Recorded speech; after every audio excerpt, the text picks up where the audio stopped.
Nay, alis lang ako sige anak. Iniwan niya phone niya. Ano kayang pinag-uusapan nila dito? Mga walang iya kayo. Humanda kayo sa akin. A few moments later. Bakit niyo po kami pinatawag, Nay? Kung hindi ko makikita yung phone ni Kyle, hindi ko malalaman pinagsasabi niyo sa akin. Lagot tayo ate. Kung san-san mo kasi nilalagay phone mo, Carl. Nakalimutan ko Mag-umpisa tayo sa'yo, Kyle. Anay, puro na lang itlog at hotdog niluluto ni nanay. Mas masarap pa magluto yung kapitbahay natin. Sige, next time, ipagluluto kita na sinigang na hotdog. O ikaw, Brianna. Alam niyo bang nagalit sa akin si nanay kasi dati with high honors ako, 'di ba? Tapos ngayon with honors na lang. Siya nga bagsak nung high school Oo, bagsak ako. Pero top 1 ako ng kinder. Kevin? Wala akong sinasabi Grabe talaga si nanay. Umaga pa lang galit na siya. Tapos utos pa siya ng utos. Bawal ba magpahinga sa bahay na to? Grabe. Wow, wala ka palang sinasabi At ikaw, Scarlett? Yes, Nay. Mga be, alam niyo bang galit na galit sa akin si nanay dahil daw nag-boyfriend ako na maaga? Siya nga maaga nabuntis Di naman ako naggalit sa kanya. May problema ka ba sa maagang nabuntis? Wala akong problema, Nay. Idol nga kita Ha? Anong idol? Buntis din ako. Uy, Scarlett, di ba ex-boyfriend mo yung bago ni Samantha? Samantha, tinraidor mo ko. Hi, Scarlett. Sabay na tayo mag-review. Sino ka? Lou, ako to, si Michael. Kaklase mo ako, di ba? Alam ko lahat ng sagot sa exam. Talaga ba? Sige na nga. Turuan mo ako dito. Yes! Sabay tayo magiging perfect. Uy, sarap niyan Oh, mag-isa ka lang? Oo. Wala naman akong kaibigan dito Ako, pwede ba ako maging friend? Boyfriend. Ha? Ayan ka na naman Joke lang, ito naman. Kain na nga tayo. Oh, Scarlett, ano yan? Ba't ka na kasi mangot? Bagsak kasi ako sa quiz kanina. Naku, okay lang yan. Ako nga, araw-araw bagsak sa'yo Ha? Ano sabi mo? Sabi ko, smile ka na kasi pasado ka naman sa akin. Alis na ako, pasok na ako Baliw! Ay, umuulan pa! Ang mga gamit ko! Ayan, di ka kasi nagdadala ng payong. Pag ikaw nagkasakit pasalamat ka, nandito ako. Michael, ba't nandito ka pa? Hatid na kita sa bahay niyo, baka mapano ka pa. Gusto ko safe ka makauwi. Lo, sige na nga. Hello, guys! Scarlett? Michael? Ship ko kayo. You may kiss the bride. Mag-kiss Baka na kayo. Anong kiss? Lu, parang di gusto. Dalian yun, nakis mo na sa noo.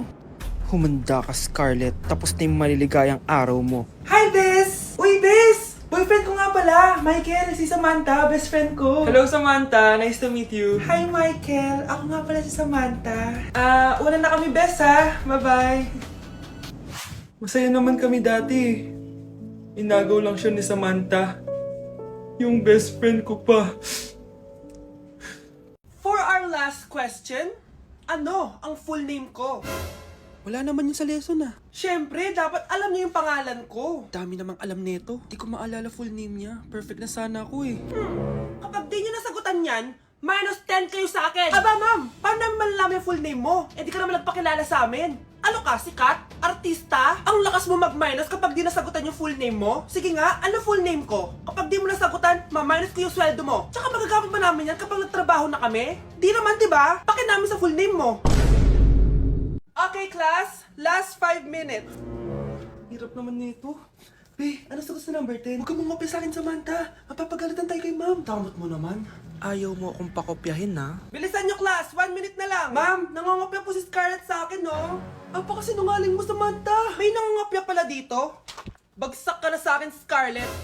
Apakasama talaga ng ugali mo, Samantha. Nay! O anak, anyari sa'yo? Binagsak ako ng teacher ko. Naniwala kasi siya kay Samantha na nangopya daw ako. Totoo ba yun, Scarlett? Hindi, Nay. Siya talaga yung nangopya sa akin. Walang iya yan, Humanda siya sa akin. Tara, anak. A few moments later. Ma'am, bakit niyo po kami pinatawag dito? Kasi ang anak mo, sinungaling. Siya naman talaga yung nangopya kay Scarlett Hindi po totoo yan. Para malaman natin kung sino nagsasabi ng totoo sa inyong dalawa, mag-quiz na lang kayo ulit. Patay ako nito. Humanda ka ng mapahiya, Samantha. Okay, time's up. Pass your papers. Scarlett, naka-perfect ka. Yes, talino talaga ng anak ko. Samantha, wala kang tamang sagot. Ikaw talaga ang totoong nangungopya. Nakakahiya ka, Samantha. Humanda ka sa akin sa bahay. Tara! Huwag po, Nay! At dahil maraming hindi nakasagot ng full name ko, iibahin ko yung mga tanong. Salamat naman. Number 1, 2 plus 2. Yes, may tamang sagot na ako. Number 2, What is the powerhouse of the cell? Ang dali naman. Makaka-perfect ako. Number 3. Ano yung pangalan ng crush ko nung elementary pa ako? Ano na naman yan? Kung nakikinig talaga kayo, alam nyo kung sino yung crush ko. Aba ma'am, akala bang iba-iba may mga tanong? Bakit may mga ganyang tanong na naman? Malamang, para makasigurado ako na nakikinig talaga kayo. Wala namang may paki kung sino naging crush mo na elementary ka, ma'am. Wala namang may alam yan eh. Ma'am, alam ko po kasi sino yung crush nyo. Nakikinig po ako sa kwento mo. Buti pa si Michael, nakikinig. Di kagaya ng iba dyan. Sige, perfect ka na, Michael. Yes! Makinig din kasi kayo sa kwento ni ma'am. Number 4. Sino yung pinsan ng kapatid ng lola ko na tita ng mama ko na pamangkin na ate ko? Bagsak na naman ako! Uy, be, gala naman tayo minsan. Punta tayo Tagaytay. True, be. Ang ganda ng bagong bukas na coffee shop doon. Ang sarap mag-story. Tara na, pwede ako bukas. Tara na! Mga 5:30 AM kita na tayo sa bus station, ha? Baka drawing na naman to, ha? Matutuloy yan, be. Nakapag-alarm na nga ako, eh. Gigising ako, promise. Nasaan na ba yung mga yun? 6 AM na! Oh, alas na tong bus papuntang Tagaytay, ha? Puro kayo drawing, ha? Teka lang. Ano ba yun?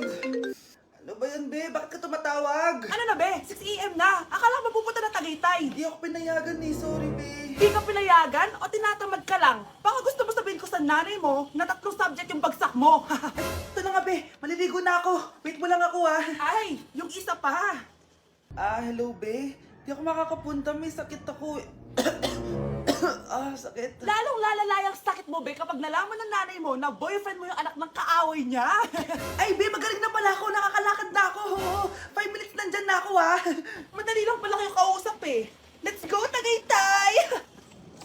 Bakit absent ka kahapon, Scarlett? Ma'am, nagkasakit po kasi ako. Nagkasakit? Tinatamad lang yan, ma'am. Papansin talaga tong si Samantha. Nasaan yung ebidensya mo na nagkasakit ka? Meron po akong excuse letter, ma'am. Ay, access letter lang? Nasaan yung medical certificate mo? Medical certificate, ma'am? Hindi naman po pumunta ng doktor. Oh, paano ko malalaman na totoong nagkasakit ka? Ito po, ma'am, yung chat namin ng nanay ko. Ito po, ma'am, picture po ng thermometer na ginamit ko. Sus, kinuha mo lang yun sa internet eh. Papansin ka? Kulang sa pansin eh. Ay, hindi ko tatanggapin yan, be. Hindi kita i-excuse. Dapat medical certificate yung ibigay mo sa akin. Aba, ma'am, kailangan kapag nagkakasakit may medical certificate agad? Paano kung masakit lang yung katawan? Paano kung masakit lang yung puson? Kailangan mo agad ng doktor? Hindi kami mayaman, ma'am. Ang makakasagot nito may plus point sa akin. What is 2 times 2? Ma'am ako, ma'am. Wala bang gustong sumagot? Ma'am, alam ko po yung sagot. Times 2. Ma'am. Okay, Samantha? 2 times 2 is 4. Very good! May plus 5 ka sa akin!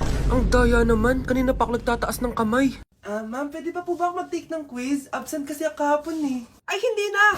Absent pa more! Tatamad-tamad ka kasi mag-aral! Nagkasakit po kasi ako, ma'am. Oh, anong gagawin ko?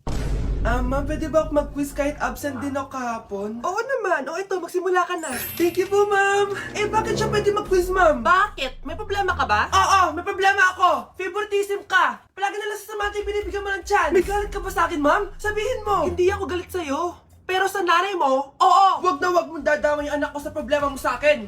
Nay, anong meron? Yang nanay mo, pabida. Dapat ako yung top 1 ng high school kami. Alam naman natin dalawa na deserve ko talaga maging top 1. Hindi kagaya mo, binabayaran yung school para tumaas ang grades. Totoo ba yun, Nay? Sinungaling ka! Mana ka naman para sa nanay mo, Samantha. Nga pala, alam na ng principal yung pagiging favoritism mo. Good luck na lang sa'yo, ha? Hala, na paano siya? Be, anong iniiyak-iyak mo dyan? Nagre-relapse ako, be. Nakita ko kasi mga favorite song namin sa Spotify rap results ko. OA mo, be. Okay, class. Kanina notebook to? Hala, diary ko ba yun? Sige, tatapon ko na to. Total, wala naman may-ari sa inyo, ha? Ma'am, wait! Diary ko po yan. Oh, Scarlett. Pwede mo bang basahin sa buong klase kung anong laman ng diary mo? Babasahin? Ma'am, nakakahiya. Go, Bes! O ganito, Scarlett. Pag binasa mo yan, may plus points ka sa akin. Sige na nga, para sa plus points. Dear Diary, niligawan ako ng crush ko. Para ako nasa movie at kami yung bida. Siri, play Snow on the Beach. Yee! Ang harot, ha? Kaya pala may Taylor Swift ka sa Spotify rap mo, ha? Ano ba? Ito na nga, next na. Dear Diary, nagselo siya sa boy best friend ko. Gusto niya na makipaghiwalay sa akin. Hindi ko kayang mawala siya. I will die for you. OMG! Hula ko. Nasa Spotify rap mo si The Weeknd, no? Eto na nga. Medyo masakit to. Dear Diary, balita ko, may bago na siyang girlfriend. At yung best friend ko pa yung bago niya. Paano nila nagawa sa akin to? Parehas silang traitor. Hala, okay lang yan, bes. Kaya, ayun. Nasa top song ko yung Kill Bill ni SZA. Magre-relapse na yan! Tumigil nga kayo! Class, tumigil na! Hello ma'am. Sorry I'm late. Nga pala, class, may bago pala kayong kaklase. Dear Diary, eto na ba yung binigay ng universe para sa akin? Hi classmates, my name is Jake. Ang pogi ng pangalan tapos ang tangkad niya pa. Siya na talaga yung para sa akin. And sa mga nagtatanong, may jowa na po ako. And 3 years na po kami. Dear Diary, suko na ako. Ayoko na magjowa. Mamamatay na lang talaga akong single. Anak, tingnan mo tong balita. Hiwalay na daw yung Katniel. Tingin nga na baka fake news lang yan ha. Pinost ni Catherine. Hindi!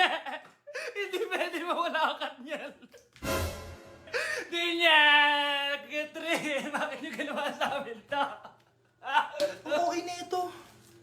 Breaking news! Walang pasok on all levels dahil hiwalay na ang Katniel. Pati sa balita ang OA, kala mo di ka nanonood ng movie ng Katrin ha? Umiiyak ka pa nga eh. Ayun na, nakakakilig naman. Wala nang nangyari. Hindi ka mamamatay. Oo na! Die hard fan ako ng Katniel! Hindi. Hindi.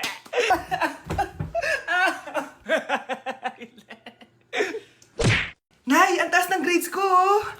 Congrats. Kain tayo sa labas, Nay! Sabi niyo pag mataas grades ko, kakain tayo. Wala akong time, anak. Nay, nagugutom po ako. Anak, may ginagawa ko. Nay, di po ba kayo magluluto? Ano ba yung anak? Ang tanda mo na, di mo pa rin kaya magluto para sa sarili mo? Kita mo ang dami kong ginagawa dito? Storbo to. Sige po, Nay. Ako na lang po magluluto.